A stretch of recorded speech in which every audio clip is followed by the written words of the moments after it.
प्यारे विद्यार्थियों, class 11th Hindi के 2 सेट हम आपको बता रहे हैं। आप इतना पढ़ लीजिएगा, आपका पेपर बहुत अच्छा जाएगा। आपने देखा ही होगा कि हमने जितने भी आपको बताए हैं सब बहुत आए हैं और सबसे पेपर कवर हो गया है। हाँ, सब्सक्राइब ज़रूर कर लीजिएगा, आप पास हो जाएंगे। क्लास 12th की वीडियो भी चैनल पर उपलब्ध है। तो चलिए देखिएगा, सबसे पहले यहाँ सही विकल्प पहला ही प्रश्न है, नमक का दरोगा कहानी का प्रकाशन वर्ष क्या है? तो इसका उत्तर आ गया 1914।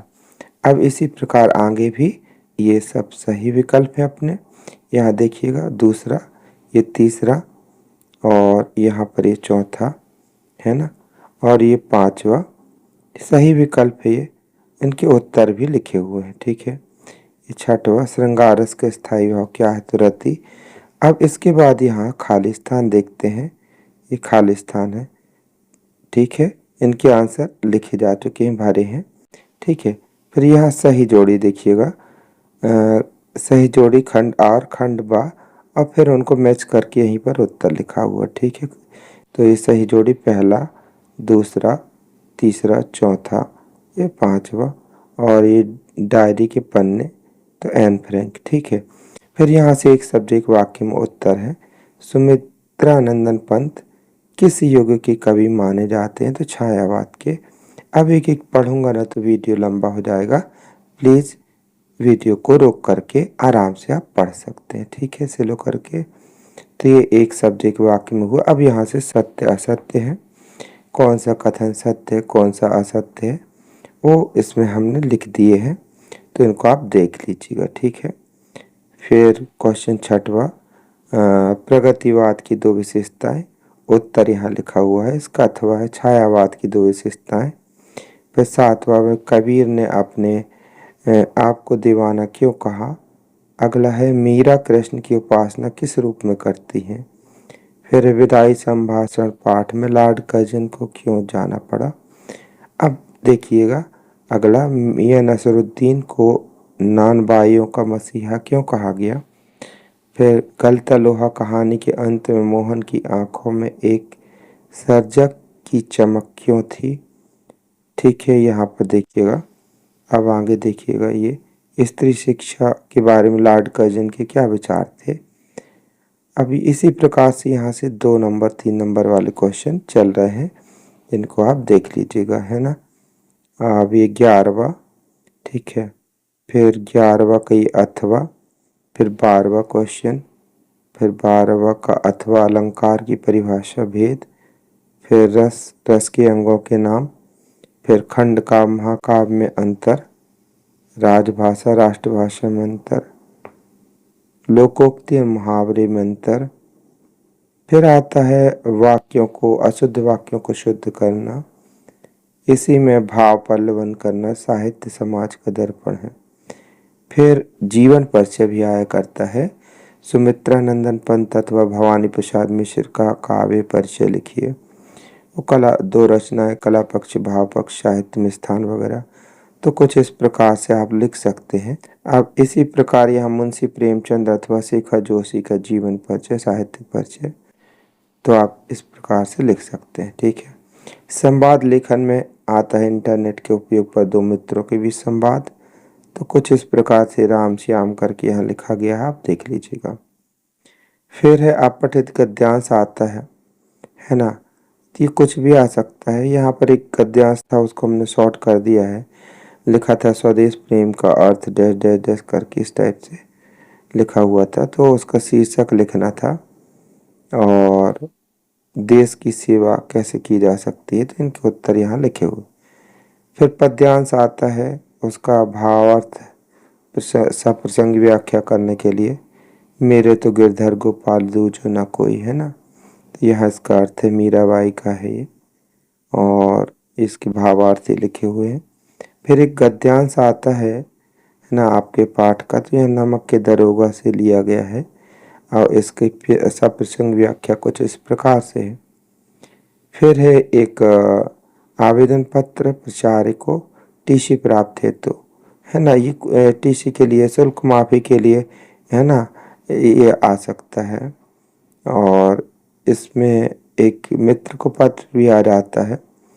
फिर निबंध लेखन में तो यहाँ विज्ञान के वरदान या अभिशाप, जल ही जीवन है, आधुनिक जीवन में मोबाइल का महत्व, है ना। तो ये एक सेट हो गया। अब हम दूसरा सेट आपको बताते हैं। ये दूसरा सेट शुरू हो गया है। निम्नलिखित प्रश्नों में सही विकल्प का चयन करते कि लिखिए।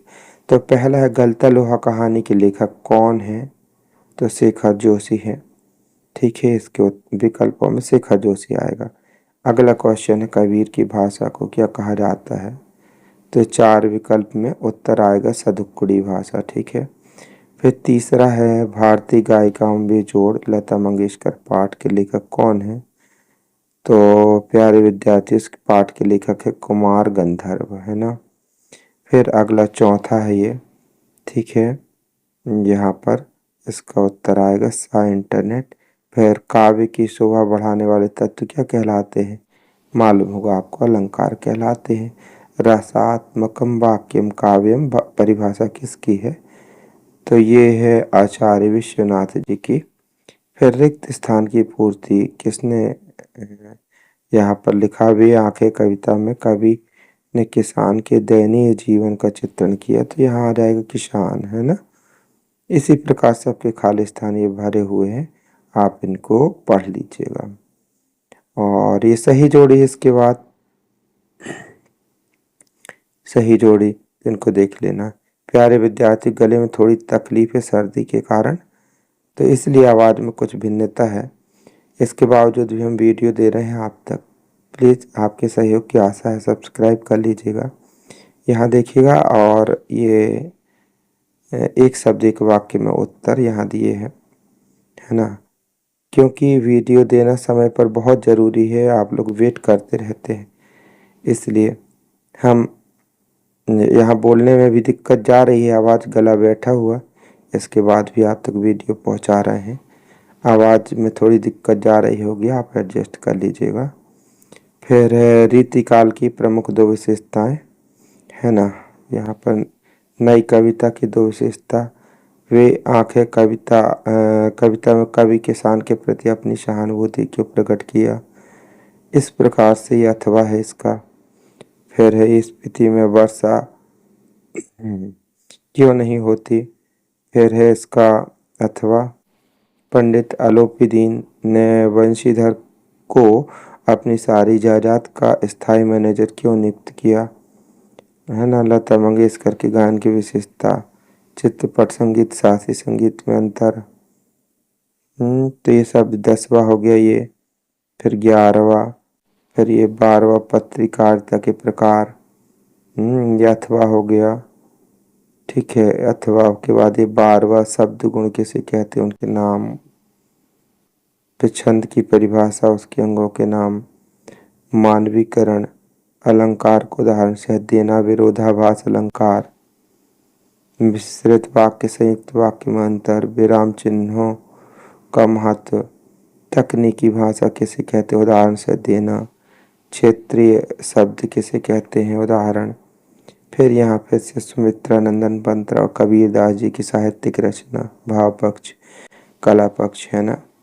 फिर यहाँ पर ये इनका हो गया उत्तर। फिर मुंशी प्रेमचंद अथवा कृष्ण शोभिती का साहित्यिक परिचय।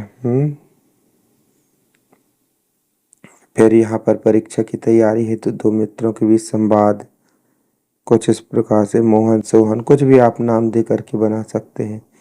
एक अपठित गद्यांश आएगा, यहाँ शिक्षा के ऊपर था, तो उसका गद्यांश का शीर्षक कुछ इस प्रकार था। अब पूरा गद्यांश लिखने में थोड़ी सी बड़ा हो रहा था ना, टाइम लग रहा था, इसलिए हमने शॉर्ट कर दिया है। फिर एक पद्यांश है यहाँ पर, पग घुंघरू बांध मीरा नाची रे, है ना। तो ये इसका हुआ है,